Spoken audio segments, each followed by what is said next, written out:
Assalomu alaykum. Men Yo'ldosh Intizorxon, Farg'ona viloyati Farg'ona shahridanman. Bu murojaatim Shavkat Mirziyoyev Miromonovichga, Saida Mirziyoyevaga iltimos qilib chiqyapman.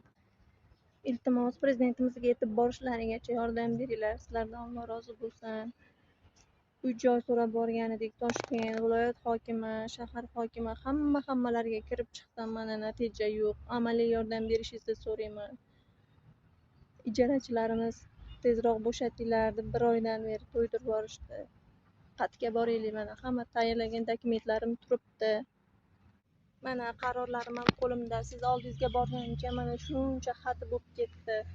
Iltimos sizdan mana shu xatlarda o'qib chiqib oxiriga ko'rib borilyapti deyilyapti, lekin ko'rib borilgani yo'q. Ish o'rganilyapti deyilyapti, lekin hech qanaqa ish o'rganilgani yo'q. Borishgani yo'q umuman. Iltimos yordam beringlar. Qarorlarni chiqaryaptilar. Nimaga bu qarorlar amalga oshmayapti, muhtaram prezidentimiz? Iltimos sizdan. Fuqarolarni birma-bir mana ko'rib chiqyapsiz. Bizni ham bir ko'ring, iltimos. Farg'ona viloyatiga ham keling.